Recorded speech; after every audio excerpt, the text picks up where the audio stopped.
Supreme court का ऐतिहासिक फैसला, प्रॉपर्टी ओनर्स एसोसिएशन बनाम महाराष्ट्र सरकार। एक विशेष रिपोर्ट। नमस्कार, मैं हूं डॉक्टर अनुपमा पांडे और आप देख रहे हैं एक विशेष रिपोर्ट।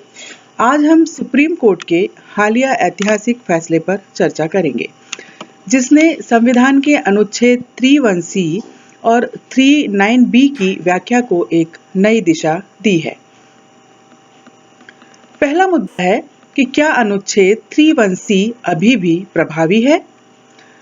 तो इस बारे में ये फैसला लिया गया है कि सुप्रीम कोर्ट ने 5 नवंबर 2024 को प्रॉपर्टी ओनर्स एसोसिएशन बनाम महाराष्ट्र सरकार मामले में एक ऐतिहासिक फैसला सुनाया। इस फैसले में यह स्पष्ट किया गया कि अनुच्छेद 3(1)(c), जिसे 1973 में केशवानंद भारती मामले में बरकरार रखा गया था, आज भी पूरी तरह से लागू है।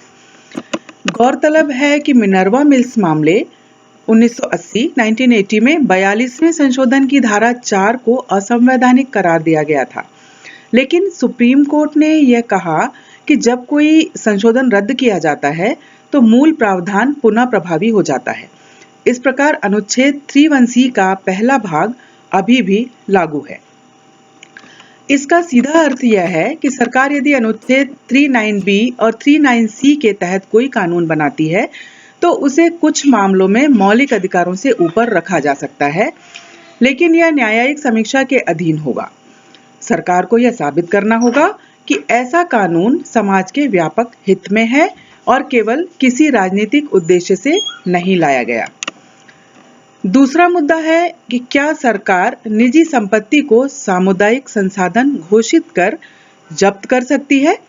इस फैसले का एक अन्य महत्वपूर्ण पहलू अनुच्छेद 3(9)(b) की व्याख्या है। सुप्रीम कोर्ट ने यह स्पष्ट किया कि हर निजी संपत्ति को सामुदायिक संसाधन नहीं माना जा सकता।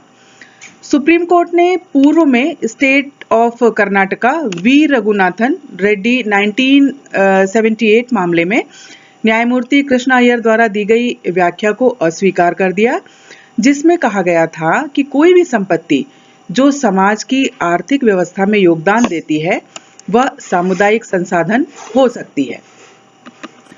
सुप्रीम कोर्ट ने यह भी स्पष्ट किया कि यदि इस पुराने तर्क को स्वीकार कर लिया जाता तो हर दुकान, फैक्ट्री और यहाँ तक कि निजी वाहन भी सामुदायिक संसाधन माने जाते।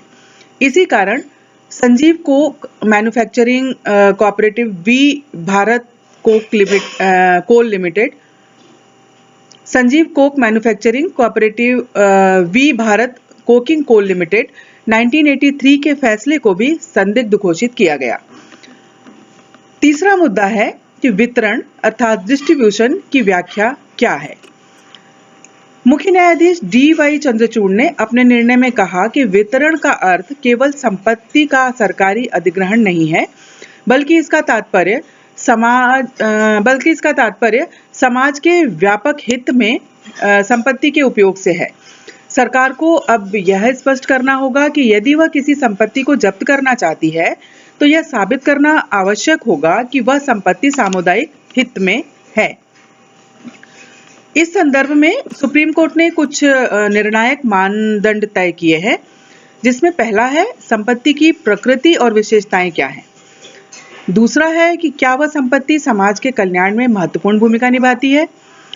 तीसरा बिंदु है कि क्या वह संपत्ति दुर्लभ है, और चौथा बिंदु है कि क्या उसका निजी हाथों में रहना समाज के लिए नुकसानदायक है।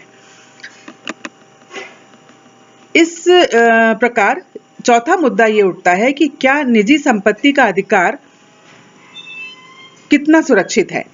निजी संपत्ति का अधिकार कितना सुरक्षित है। इस फैसले ने निजी संपत्ति के अधिकार को और मजबूत किया है।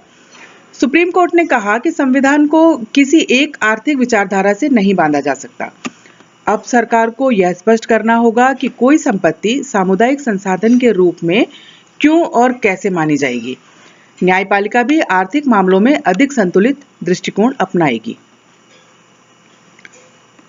इस सारे विवरण का निष्कर्ष यह निकलता है कि अनुच्छेद 3(1)(c) अब भी प्रभावी है। हर निजी संपत्ति को सामुदायिक संसाधन नहीं माना जा सकता। तीसरा निष्कर्ष यह निकलता है कि सुप्रीम कोर्ट ने संजय कोक और कृष्ण अय्यर की पूर्व व्याख्याओं को अस्वीकार किया है। चौथा निष्कर्ष है कि सरकार को यह साबित करना होगा कि कोई संपत्ति सामुदायिक संसाधन क्यों है। और अंतिम, निजी संपत्ति के अधिकार को कानूनी सुरक्षा प्रदान की गई है। यह फैसला न केवल संवैधानिक दृष्टिकोण से महत्वपूर्ण है, बल्कि देश की आर्थिक नीतियों पर भी इसका दूरगामी प्रभाव पड़ेगा। मैं डॉक्टर अनुपमा पांडे और आप देख रहे थे एक विशेष रिपोर्ट। अधिक जानकारी के लिए हमारे साथ जुड़े रहें। धन्यवाद।